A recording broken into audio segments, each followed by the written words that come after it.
नमस्कार. Cook with Sonali मराठीजमध्ये तुम्हा सर्वांचे खूप खूप मनापासून स्वागत. तर आज आपण साध्या सोप्या पद्धतीने मोड आलेल्या मटकीची उसळ बनवणार आहोत.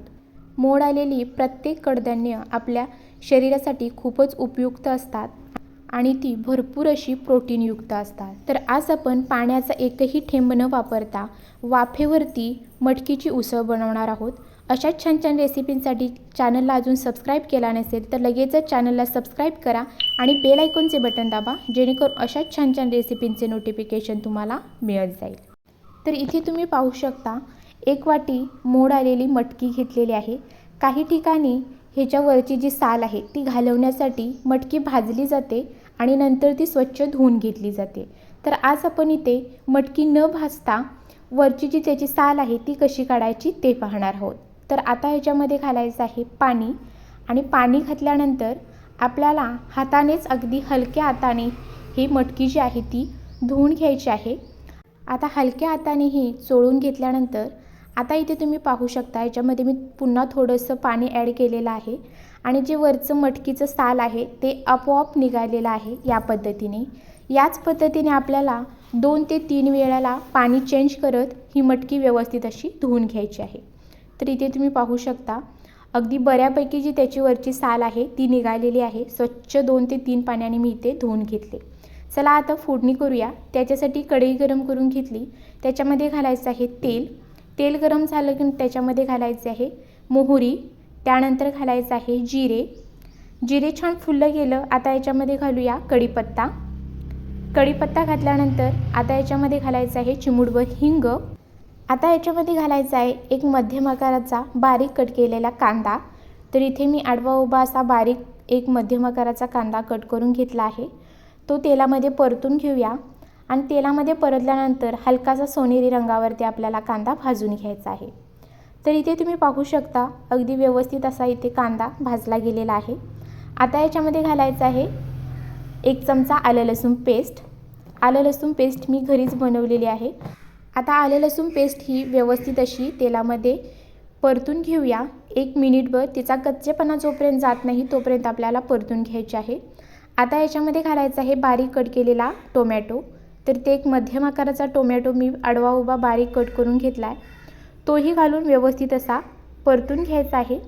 तेलामध्ये टोमॅटो परतल्यानंतर छान असा मऊसूत शिजला जावा याच्यासाठी इथे मी अर्धा चमचा मीठ घातलेला आहे.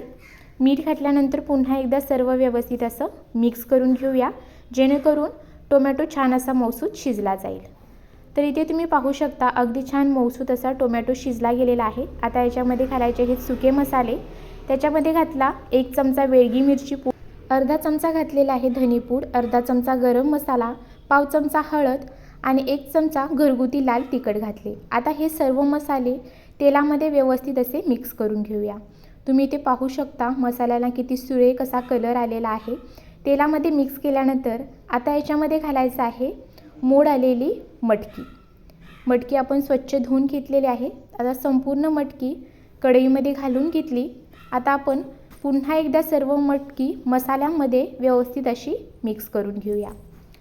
सर्व मटकी इथे मसाल्यामध्ये व्यवस्थित अशी मिक्स झाल्यानंतर आपण याच्यामध्ये अजिबात पाण्याचा वापर करणार नाही आहोत. फक्त वाफेवरती आपण ही मटकी शिजवायची आहे. तर सर्व मटकी पहा व्यवस्थित अशी मिक्स करून घेतले. आता याच्यामध्ये चवीनुसार मीठ घालायचं आहे. सुरुवातीला मी थोडं मीठ टाकलं होतं, त्यामुळे पुन्हा मी इथे थोडंसं मीठ टाकलेलं आहे आणि पुन्हा एकदा सर्व व्यवस्थित असं मिक्स करून घेतलं, जेणेकरून सर्व मीठ व्यवस्थित असं लागलं जाईल. आता आपण याच्यावर ठेवायचं आहे झाकण आणि झाकण ठेवून आपल्याला झाकणावरती घालायचं आहे थोडंसं पाणी. तर इथे मी अर्धी वाटी पाणी झाकणावरती घालून घेतलेलं आहे आणि झाकणावरती असं पाणी घातल्यामुळे काय होतं, वाफेने भाजी आपली छान शिजली जाते आणि भाजी कढईला लागत नाही. छान अशी 5 मिनटं भाजी वाफवून घेतलेली आहे. 5 मिनटं भाजी वाफवल्यानंतर आता पुन्हा एकदा सर्व भाजी व्यवस्थित अशी मिक्स करून घेऊया. सर्व भाजी व्यवस्थित अशी एकदा मिक्स करून घेतलेली आहे. मंद गॅसवरतीच आपल्याला ही भाजी शिजवून घ्यायची आहे, कुठेही गॅस मोठा करायचा नाही. तर आता आपण याच्यावरती पुन्हा झाकण ठेवायचं आहे आणि पुन्हा आपण 5 मिनटं भाजी वाफवून घेणार आहोत. तर इथे तुम्ही पाहू शकता। आता पुन्हा मी 5 मिनिटांनंतर झाकण काढलेलं आहे। तुम्हाला हवं असेल तर मध्ये 1-2 वेळा अशी परतत राहायला भाजी तरीही चालेल। अगदी सुरेख अशी भाजी शिजली गेलेली आहे। इथे आपण चेक करू शकता, अगदी व्यवस्थित अशी ही मटकी शिजली जाते। शक्यतो मोड आलेल्या कोणत्याही पदार्थाला जास्त शिजवायचं नाही। तर इथे तुम्ही पाहू शकता, अगदी आपली व्यवस्थित अशी मटकी शिजली गेली। तर आपण इथे चेक करूया। पहा, गरम आहे पण अगदी व्यवस्थित अशी मटकी शिजली गेलेली आहे। याच्यापेक्षा जास्त मटकी शिजवायची नाही। तर इथे आपली व्यवस्थित अशी मटकी मंद आचेवरती 10 मिनिटं शिजवून घेतली, छान अशी शिजली गेलेली आहे। आता आपण याच्यामध्ये घालायची आहे भरपूर अशी बारीक कट केलेली कोथिंबीर आणि पुन्हा एकदा सर्व मटकी व्यवस्थित अशी मिक्स करूया। तर इथे आपली वाफेवरची मटकीची उसळ तयार झालेली आहे।